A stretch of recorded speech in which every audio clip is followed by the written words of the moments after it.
एक कदम ईश्वर की ओर। उपशम प्रकरण 91वां सर्ग। संसार रूपी लता का कारण शरीर है, शरीर का कारण मन है तथा मन के कारण प्राण स्पंद और वासना, ये दो है। यह वर्णन। श्री राम जी ने कहा, महाराज, यह जगत एक तरह का बड़ा भारी वन है। वहाँ पर निर्विशेष पर ब्रह्म का साक्षात्कार करने में पर्वत की नाई प्रतिबंधक होने से पर्वत तुल्य अव्याकृत में उत्पन्न चित्र विचित्र पृथक पृथक ब्रह्मांड ही वृक्ष है। उन वृक्षों पर तारागण ही फूल लगे हैं। देवता और असुर पक्षी है। विद्युत रूपी मंजरियों से समन्वित दिशा रूपी शाखाओं के अग्रभागों में नीला आदि वर्ण वाले मेघ ही पल्लव है। वह सब ऋतुओं में सुंदर चंद्रमा और सूर्य रूपी विकास रमणीय पुष्पों से उन्नत दांत से युक्त होकर हंसता हुआ सा स्थित है। 7 समुद्र रूपी बावड़ियों से वेष्टित है। सैकड़ों नदियों से मनोहर है। लोक भेद से 14 प्रकार के और व्यक्तिशः असंख्य भूतगणों से उपजीवित है, यानी उनमें जीवन का साधन है। हे ब्रह्मन, इस प्रकार के जगत रूपी महारण्य का आक्रमण करके, यानी वासना प्रतानों यानी विस्तारों से चारों ओर संवेष्टन करके जाल रचना पूर्वक स्थित हुई जीव सृष्टि रूपी द्राक्षलता, जिसका विस्तृत आकार है, जरा और मरण ही जिसकी पर्व कांड ग्रंथिया यानी पोर है, जिस पर सुख दुख रूपी फलों की पंक्तियां लगी है, माया ही जिसका दृढ़ मूल है, मोह ही जिसकी सिंचन साधन जलों की अंजलियां हैं, उसका बीज क्या है? उस बीज का भी बीज क्या है? उस बीज के बीज क्या है? और तृतीय बीज का भी बीज क्या है? हे वाङ्मयों में सर्वश्रेष्ठ, संक्षेप से इन 4 प्रश्नों का मुझको उत्तर दीजिए, जिससे कि फिर मुझ में ज्ञान की अभिवृद्धि हो और ज्ञान रूप तत्वांश की सिद्धि हो। श्री वशिष्ठ जी ने कहा, राघव, लिंग देह में प्रच्छन्न यानी छिपे हुए चित्र विचित्र अनंत कार्यों के उत्पादक शुभाशुभ कर्म ही जिसके बड़े बड़े अंकुर है, वह शरीर ही जीव सृष्टि रूपी लता की बीज है। यह आप जानिए। जिस प्रकार शरत काल में शाखाओं के विस्तारों से गहन तथा फल और पल्लवों से शोभित होकर पृथ्वी शस्य संपत्ति से यानी हरियाली से बढ़ जाती है, वैसे ही यह जीव संस्कृति लता उससे यानी उक्त शरीर से अत्यंत बढ़ जाती है। वैभव की वृद्धि और क्षति, इन 2 दशाओं के निधिभूत तथा विविध दुख रूपी रत्नों की पिटारी स्वरूप चित्त उक्त शरीर का बीज है, जो कि आशाओं का वश में रहने वाला एक तरह से अनुचर भूत है।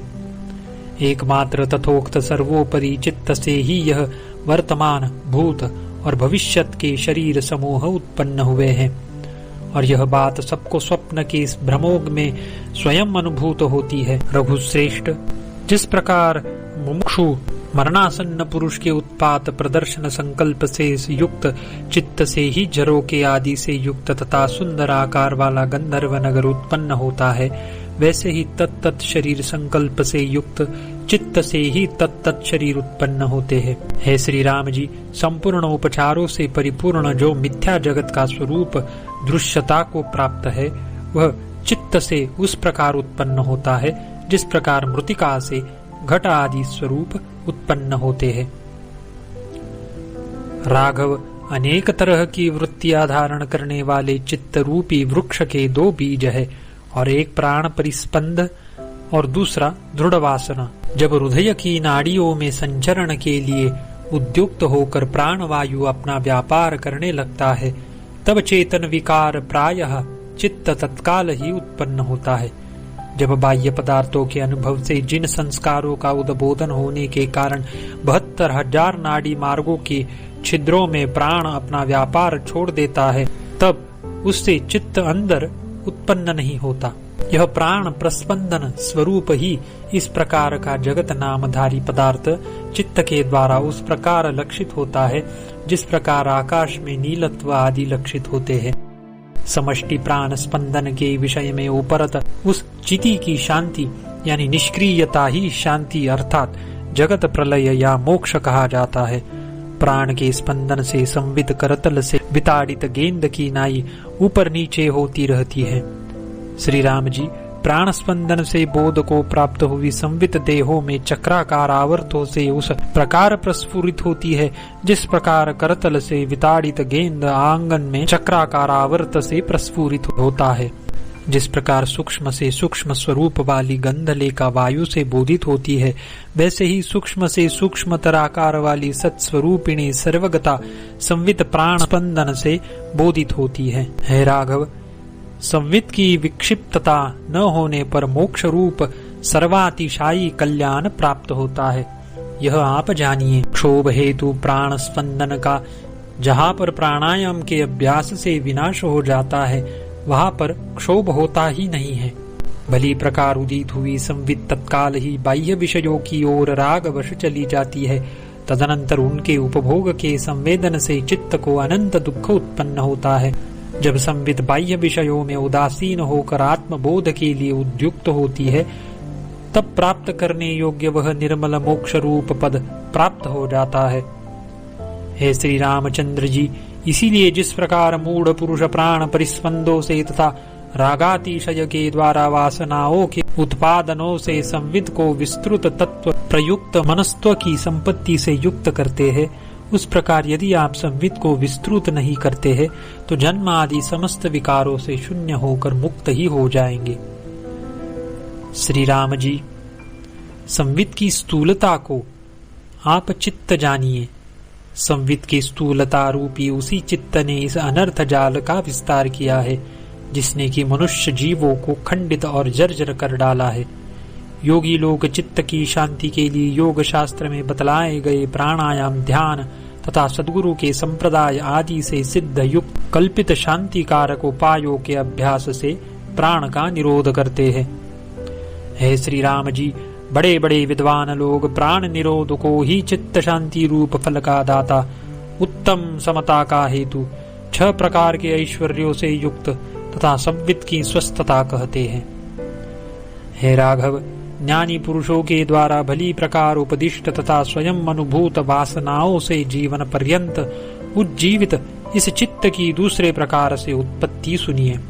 पहले के जन्मों की दृढ़ भावना से देह आदि जड़ पदार्थों का जो अहम, मम इत्यादि संस्कार रूप से आदान यानी ग्रहण होता है, वह यदि पूर्वापार विचार से शून्य हो जाता है तो वह वासना शब्द से व्यवहृत होता है। आत्मा को देह आदि भावों में भावित करने वाला संस्कार वासना कहा जाता है। पूर्वापर के विचारों से युक्त जीवन मुक्त महात्माओं का देह आदि संस्कार वासना नहीं है, क्योंकि विरोधी पूर्वापर विचारों से समन्वित होने के कारण उनको उक्त संस्कार देहादि भावों में भावित नहीं कर सकता। यह भाव है। हे महाबाहो, तीव्र संवेग से आत्मा के द्वारा जिस पदार्थ की भावना की जाती है, तत्काल ही वह महात्मा अन्य संस्मरणों को छोड़कर तद्रूप ही हो जाता है।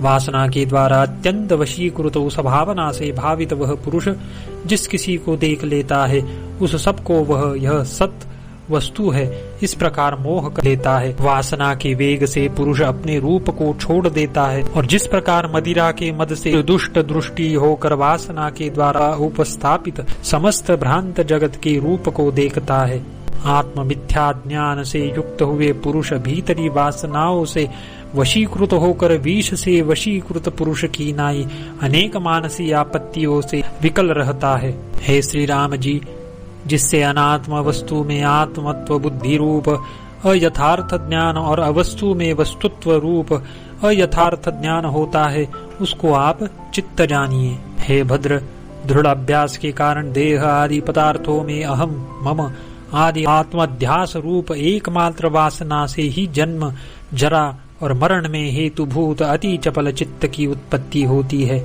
जो कुछ भी हेय स्वरूप और उपादेय स्वरूप वस्तु है, वह जब अस्तित्व प्राप्त नहीं करती और सबका परित्याग कर अवस्थित रहती है, तब चित्त उत्पन्न नहीं होता। हे श्री राम जी, निरंतर वासना का अभाव होने से जब मन मनन नहीं करता, तब अमनस्ता का उदय होता है, जो निरतिशय मोक्ष स्वरूप शांति प्रदान करती है। आकाश में मेघ की नाई संविद आकाश में जब कुछ भी स्फुरित नहीं होता, तब आकाश में कमल की नाई चिदाकाश में चित्त उत्पन्न नहीं होता। जब जगत रूप वस्तु में किसी पदार्थ की भावना नहीं होती, तब शून्य हृदयाकाश में चित्त कैसे उत्पन्न होगा। हे श्री रामचंद्र जी, बस इतना ही चित्त का स्वरूप मैं मानता हूँ कि राग से जनित जगत रूपी वस्तु के अंदर आत्म रूप वस्तुत्व से भावना करना। हे श्री राम जी, इस कारण कोई भी दृश्य युक्तियों से समर्थन करने योग्य नहीं है।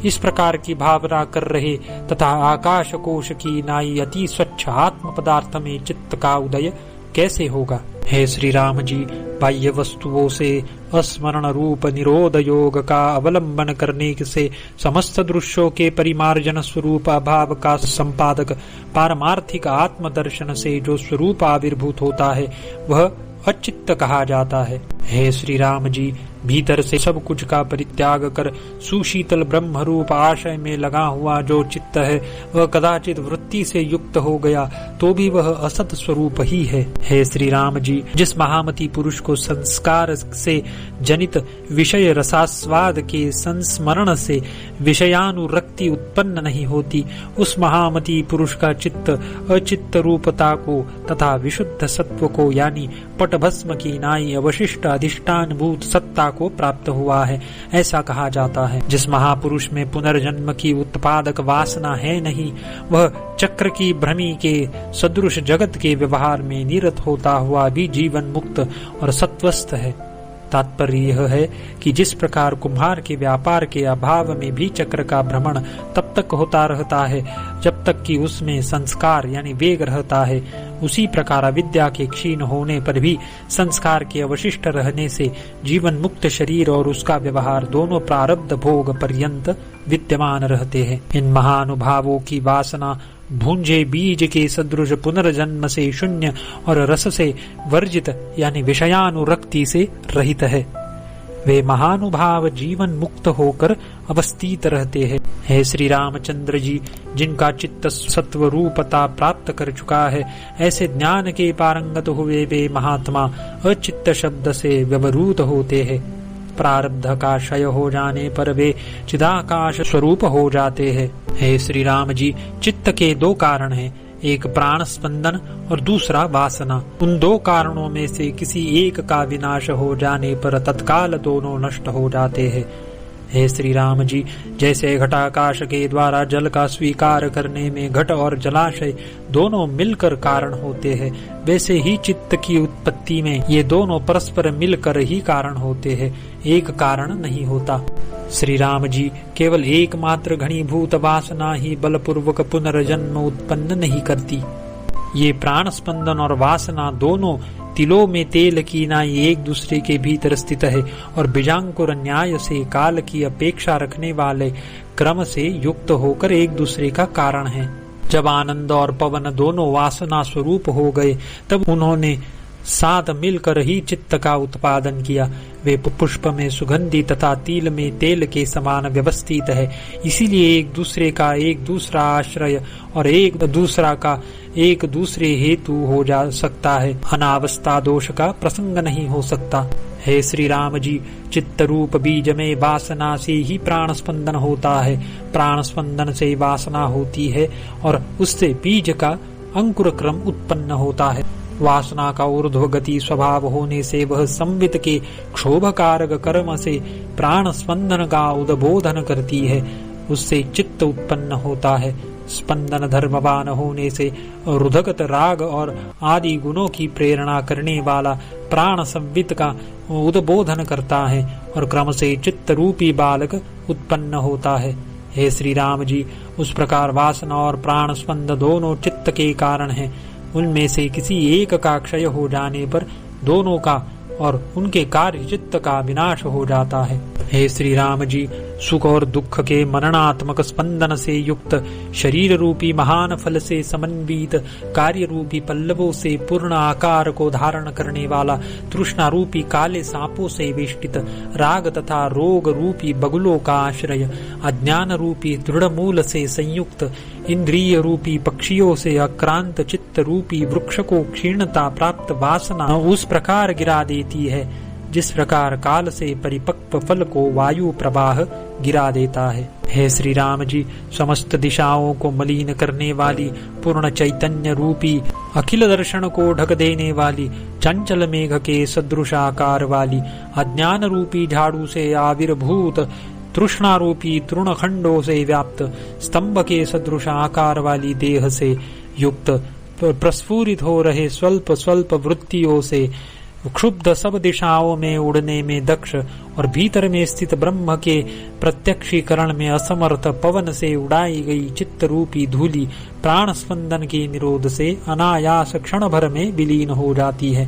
हे श्री राम जी, वासना और प्राण स्पंदन इन दोनों का संवेद्य यानी प्रिय और अप्रिय शब्द आदि विषय बीज है, क्योंकि उन्हीं से वे दोनों प्रस्फुरित होते हैं। हृदय में प्रिय और अप्रिय शब्द आदि विषयों का स्मरण करके ही प्राण स्पंद और वासना दोनों आविर्भूत होते हैं, इसीलिए संवेद्य ही उन दोनों का बीज है। हे भद्र, जिस प्रकार मूल के उच्छेद से वृक्ष तत्काल नष्ट हो जाता है, उस प्रकार संवेद्य का यानी प्रिय अप्रिय विषय का परित्याग करने से प्राण स्पंदन और वासना दोनों ही तत्काल समूल नष्ट हो जाते हैं। हे राघव, संवित ही अपनी धीरता का परित्याग कर संवेद्य स्वरूप सी बनकर चित्त बीज रूप हो जाती है, यह आप जानिए। जिस प्रकार तिल तेल से रहित नहीं है, उस प्रकार संवित से रहित कोई भी संवेद्य पदार्थ प्रसिद्ध नहीं है।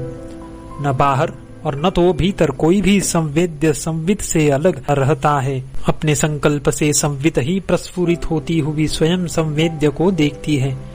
जिस तरह स्वप्न में अपना मरण और भिन्न देश में स्थिति दोनों अपने चमत्कार से योग से ही होते हैं, उसी तरह जागृत कालीन संविद्य भी संवित के चमत्कार मात्र से ही होते हैं। हे रघुनंदन, जिस विवेक अवस्था में अपने पारमार्थिक स्वरूप का अनुभव होता है, वह स्वस्वरूपानुभव भी अपने संकल्प से जनित स्वप्न के सदृश ही है, क्योंकि अद्वय परमात्मा में स्वस्वरूपानुभव और विवेक आदि परमार्थतः नहीं हो सकते हैं। हे राघव, जैसे बालक को अपने संकल्प से जनित भ्रम से ही वेताल का उद्भव होता है, अथवा जैसे स्थानु में पुरुष रूपता होती है, वैसे ही संकल्प जनित भ्रम से संवित की संवेद्य रूपता होती है। जैसे खिड़की आदि छिद्रों में से प्रविष्ट चंद्र या सूर्य की किरणों की दंडाकारता और उसके भीतर घूम रहे त्रसरेणुओं की आकार रूपता प्रतीत होती है, अथवा जैसे नौका में अवस्थित पुरुष को पर्वत आदि अचल पदार्थों में स्पंदन दिखाई पड़ता है, वैसे ही संवित से संवेद्य प्रतीत होता है। श्री राम जी, यह भ्रांति ज्ञान मिथ्या रूप है। उसका यथार्थ आत्मज्ञान से उस प्रकार विलय हो जाता है, जिस प्रकार रज्जु और चंद्र के निर्दोष दर्शन से रज्जु में सर्प भ्रांति और एक चंद्र में दो चंद्र रूपता की भ्रांति का विलय हो जाता है। हे श्री राम जी, ये जो तीन लोक है वे विशुद्ध संवित स्वरूप ही है, उससे पृथक नहीं है। इस प्रकार का भीतरी जो दृढ़ ज्ञान है वही यथार्थ ज्ञान है, ऐसा पंडित लोग कहते हैं। पहले देखा गया या नहीं देखा गया पदार्थ इस संवित को जो भासता है, उसका इस यथार्थ ज्ञान से विद्वान को परिमार्जन कर देना चाहिए। उक्त प्रतिभास का मार्जन न करना ही बड़े भारी संस्कार के साथ आत्मा का संसर्ग करना है, और उसका परिमार्जन करना ही मोक्ष है। यह अनुभव सिद्ध बात है। श्री राम जी, प्रिय अप्रिय शब्द आदि विषयों का अनुभव जन्म रूप अनंत दुख का हेतु है, और चिदेक रस स्वभाव में प्रतिष्ठित असंवित्ति यानी विषयों का आदर्शन पुनर्जन्म से वर्जित नित्य आत्म स्वरूप सुख का हेतु है। हे रघुद्वह, इसीलिए आप भी शब्द आदि प्रिय अप्रिय विषयों के दर्शन से विमुख होकर जड़ता रहित एक रस स्वरूप तथा पूर्णानंदात्मक हो जाइए। जो असंवेद्य भी स्वतः प्रबुद्ध आत्मा है, तद्रूप ही आप हो जाएंगे, अन्य रूप नहीं हो जाएंगे। श्री राम जी ने कहा, भगवान, एक ही पदार्थ अजड़ भी और असंवित्ति रूप भी कैसे हो सकता है? असंवित्ति रूप होने पर वह जड़ कैसे निवृत्त होगी? तात्पर्य यह है कि जड़ता का परित्याग होने पर संवेदन का शेष अवश्य रहेगा, और संवेदन का परित्याग होने पर जड़ता का शेष अवश्य रहेगा। ऐसी स्थिति में एक ही पदार्थ अजड़ और असंवित्ति रूप यो विरुद्ध स्वभाव वाला कैसे हो सकता है, यह आप मुझसे कहिए। महाराज वशिष्ठ जी ने कहा, भद्र, संवित शब्द का एक अर्थ है, बाह्य अर्थों को सत्स्वरूप से जानना। इस अर्थ को लेकर बाधित अर्थों के अनुभवों से व्यवहार आभास को दिखला रहा भी जीवन मुक्त महात्मा समस्त वर्तमान विषयों में आस्था नहीं रखता एवं वासना का क्षय हो जाने के कारण भूत और भविष्यत की वस्तुओं में भी कहीं आस्था नहीं रखता।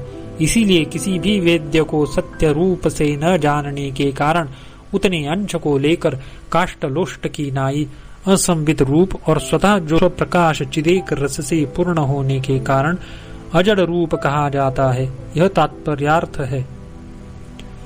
श्री राम जी, सत्यत्व बुद्धि से चिति का बाह्य अर्थों का अवलंबन करना ही संवित कहा जाता है। उक्त प्रकार की संवित जिस महापुरुष को नहीं होती वह असंवित अजड़ कहा जाता है, फिर वह सैकड़ों कार्यों में व्यस्त ही क्यों न हो। हे श्री राम भद्र, जिस महात्मा की बुद्धि प्रिय और अप्रिय शब्द आदि विषयों से तनिक भी आसक्त नहीं होती, वही अजड़ संवित और जीवन मुक्त कहा जाता है। वासना वर्जित होने के कारण अपनी आत्मा में जब किसी भविष्यत पदार्थ की भावना नहीं की जाती और बालक एवं मूक के विज्ञान के सदृश स्थिर होकर स्थिर रहता है, तब जड़ता से विनिर्मुक्त विशाल एवं स्वच्छ विज्ञान का अवलंबन हो जाता है। इससे प्राज्ञ पुनः लिप्त नहीं होता। समस्त वासनाओं के त्याग के अनंतर होने वाली निर्विकल्प समाधि से असीम आनंद उस प्रकार प्रतीत होता है जिस प्रकार आकाश से असीम नीलापन प्रतीत होता है। श्री रामभद्र, संवेदन से रहित योगी लोग उसी असीम आनंद में स्थित रहते हैं। आनंदमय ध्येय रूप होने से अपरिच्छिन्न ब्रह्माकार वह संवेदन भी अपने द्वारा प्रदीप्त ब्रह्म रूप ज्योति से बाधित होकर उसी के अंदर लीन हो जाता है। इसीलिए वह घटादि आकार वृत्तियों का त्याग करने वाला योगी चलते बैठते स्पर्श करते और सूंघते इन सब अवस्थाओं में भी अजड़ आनंद से पूर्ण और सुखी कहा जाता है। हे असीम गुणों के सागर श्री राम जी, प्राणायाम आदि परिश्रम से साध्य यत्न पूर्वक चेष्टा से इस जाड्य रस रहित संविद्रूपी दृष्टि का अवलंबन कर आप दुख सागर के पार तैर जाइए। जैसे काल पाकर बीज महान वृक्ष होकर आकाश को व्याप्त कर लेता है, वैसे ही यह अपने संकल्प से ही उत्पन्न हुआ असत विषय समूह काल पाकर चिदाकाश को प्राप्त कर लेता है। बार बार संकल्प करके जब संवित अपना संकल्पमय स्वरूप प्राप्त कर लेती है, तब वही इस जगन जन्मजात की बीजता को प्राप्त हो जाती है। हे राघव, अपने आप से अपना उत्पादन कर और अपने आप से ही अपने को बार बार मोहित कर तदनंतर हृदयस्थ आत्म तत्व को जान रही संवित स्वयं अपने को मोक्ष की ओर ले जाती है। यह बात विद्वानों के अनुभव से प्रसिद्ध है। हे श्री राम जी, यह संवित जिसकी भावना करती है तत्काल ही तद्रूप हो जाती है। राग आदि की भूमिकाओं से मुक्त नहीं हुई संवित दीर्घकाल होने पर भी अपना स्वरूप प्राप्त नहीं कर सकती। न यह देव है, न सुर है, न राक्षस है, न यक्ष है, न किन्नर है और न तो मनुष्य ही है, किंतु आदि सिद्ध विलासिनी अपनी माया से आत्मा जगत रूपी नाटक खेलता है। जैसे मायावी नट, जैसे कौवे का निर्माण करने वाला रेशम का कीट अपने आप को स्वभाववश से बांध कर और दुख भोग कर दीर्घ काल के अनंतर केवलता प्राप्त करता है, वैसे ही संविद भी अपने आप को संसार में बांध कर और दुख भोग कर दीर्घ काल के अनंतर स्वभाववश से स्वयं ही बंधन आदि से निर्मुक्त होकर केवलता प्राप्त करती है। जगत रूपी समुद्रों का संवित ही पर्याप्त जल है, यही अपूर्व दिशाओं का मंडल है और यही पर्वतादि भावों को प्राप्त होकर प्रस्फुटित होती है। हे श्री राम जी, संवित रूपी संतति के द्युलोक, पृथ्वी, वायु, आकाश, पर्वत, नदियां, दिशाएं, ये सब तरंग है। हे भद्र, जगत केवल संविन मात्र स्वरूप ही है, उससे पृथक दूसरी कोई कल्पना ही नहीं है। इस प्रकार के ज्ञान से ही संवित अद्वय रूपता प्राप्त करती है। जब संवित कुछ विषय प्राप्त नहीं करती, जब साधारण चलन और असाधारण कंपन नहीं करती एवं जब अपने स्वरूप में अवस्थान करती है, तब वह लिप्त नहीं होती। हे श्री राम जी, इस संवित का सन्मात्र स्वरूप ब्रह्म ही बीज कहा जाता है। जिस प्रकार सूर्य आदि तेज से प्रभा उदित होती है, उस प्रकार यह प्रतिबिंब भूत संवित बिंब भूत सव्विन मात्र स्वरूप ब्रह्म से ही उदित होती है। हे श्री राम जी, सत्ता के दो रूप स्थित है। एक तो अनेक आकार वाला होकर स्थित है और दूसरा एक रूप होकर स्थित है। अब उनका विभाग सुनिए। घटादि रूपों के विभाग से जो घटत्व, पटत्व, त्वत्व, मत्व आदि उपाधि भूत सत्ता कही जाती है, वह नानाकृति सत्ता स्वरूप है। विभाग का परित्याग कर सत्ता रूप से व्याप्त समस्त जगत के अधिष्ठान स्वरूप साधारण स्वभाव से जो सत्ता का रूप विद्यमान है, वह एक रूप कहलाता है। विशेषांश का परित्याग कर सन्मात्र स्वरूप जो लिप्त न करने वाला सत्ता का एक रूप स्वरूप है, वही व्यापक रूप और वस्तु तत्व है, ऐसा विद्वान कहते हैं। हे श्री राम जी, सत्ता का रूप नाना आकार के रूप में कभी नहीं है, चूंकि तदघटत्व आदि रूप कपाल, चूर्ण, धूलि आदि अवस्थाओं में असंवेद्य होकर अनुवर्तमानता के रूप से दिखाई नहीं पड़ता है, अतः वह सत्य रूप नहीं हो सकता। सत्ता का जो विमल आत्मा एक रूप स्वरूप है, वह कभी भी नाश प्राप्त नहीं करता और न कभी विस्मृति प्राप्त करता है, अर्थात सदा प्रकाशमान रूप होने से वह नित्य चैतन्यिक रस स्वरूप है। हे श्री राम जी, यह काल सत्ता है और यह वस्तु सत्ता है। इस प्रकार की भी विभाग कल्पना का परित्याग कर आप एकमात्र सत्स्वरूप में ही आश्रित हो जाइए। कुछ लोग कहते हैं कि समूह बनकर अवयव ही अवयवी के रूप में स्फुरित होते हैं, अतः कला ही परमाणु रूप अवयव ही जगत की सत्ता है। और कुछ लोग यह कहते हैं कि अवयवी पदार्थों में भी अनुगत सत्ता जाती है। इसी प्रकार अनान्य लोग भी अपनी अपनी बुद्धि के अनुसार अनान्य सत्ताओं की कल्पना करते हैं। हे श्री राम जी, इस तरह की तत्त मत में कल्पित विभाग कल्पना का त्याग कर आप सन्मात्र स्वरूप एकमात्र ब्रह्म का ही अवलंबन कीजिए। इसी से आपके मनोरथों की सिद्धि हो जाएगी। हे भद्र, जिस प्रकार अध्यस्त भेद का परित्याग करने पर अधिष्ठान सन्मात्र के परिशेष से समस्त जगत उत्तम सत्ता स्वरूप है, वैसे ही अध्यस्त भेद कल्पना का परित्याग करने पर यद्यपि कालादि सत्ता भी उत्तम सत्ता स्वरूप ही हो जाती है, तथापि वह विभक्त रूप से बाध योग्य होने के कारण पारमार्थिक नहीं है। जहाँ विभिन्न विभिन्न पदों को देने वाली विभाग कल्पना नाना रूपता का कारण देखी जाती है, वहाँ वह पावन पद कैसे हो सकता है। हे श्री राम जी, एकमात्र सामान्य सत्तात्मक ही समस्त जगत है। इस प्रकार की भावना करते हुए आप परिपूर्ण आनंद से युक्त तथा सब दिशाओं और उनमें स्थित पदार्थों को व्याप्त करने वाले हो जाइए। हे विज्ञ जनों में श्रेष्ठ श्री राम जी, सामान्य सत्ता मात्र की परम अवधिभूत जो सत्ता है, वही इस जगत की और प्रतिबिंब चित की बीज रूप हुई है और उसी से यह समस्त जगत प्रवृत्त हुआ है। हे श्री रामभद्र, समस्त सत्ताओं की चरम अवधि में जो कल्पनाओं से विनिर्मुक्त पद है, वही पद आदि और विनाश से शून्य है, उसका कोई बीज है नहीं। जिस पद में सद्धर्मता भी लीन हो जाती है और जो निर्विकार रूप से अवस्थित है, उस पद में अपना दृढ़ स्थान कर लेने वाला पुरुष कभी इस दुखमय संसार में आता नहीं है और वही असलियत में पुरुष है। दूसरा तो स्त्री प्राय है, यह भाव है। वही पद समस्त हेतुओं का हेतु है, उसका कोई दूसरा हेतु नहीं है। वही संपूर्ण सारों में सारभूत है, उससे बढ़कर दूसरी सारभूत वस्तु नहीं है। हे श्री राम जी, जैसे तालाब में तटस्थ वृक्ष प्रतिबिंबित होते हैं, वैसे ही उस प्रत्यक रूप असीम ब्रह्मात्मक दर्पण में ये सब वस्तु दृष्टियां प्रतिबिंबित होती है। उसी प्रत्यक रूप ब्रह्म में अध्यस्त होने के कारण ये सब पदार्थ इंद्रिय प्रीति उत्पन्न करते हैं। जिस प्रकार जीभ से छह स्फूर्ति या सत्ता प्राप्त करते हैं, वैसे ही आनंद के सागर उसी ब्रह्म से सभी प्रकार के आनंद स्फूर्ति या सत्ता प्राप्त करते हैं।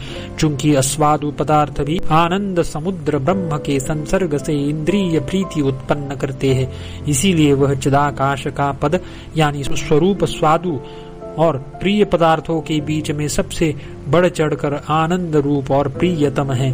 हे प्रिय श्री राम जी, उसी आनंदाब्धि ब्रह्म में सब जगतों के समूह उत्पन्न होते हैं, स्थित रहते हैं, वृद्धिगत होते हैं, विपरिणाम से युक्त होते हैं, अपक्षयोन्मुख रहते हैं और लीन हो जाते हैं।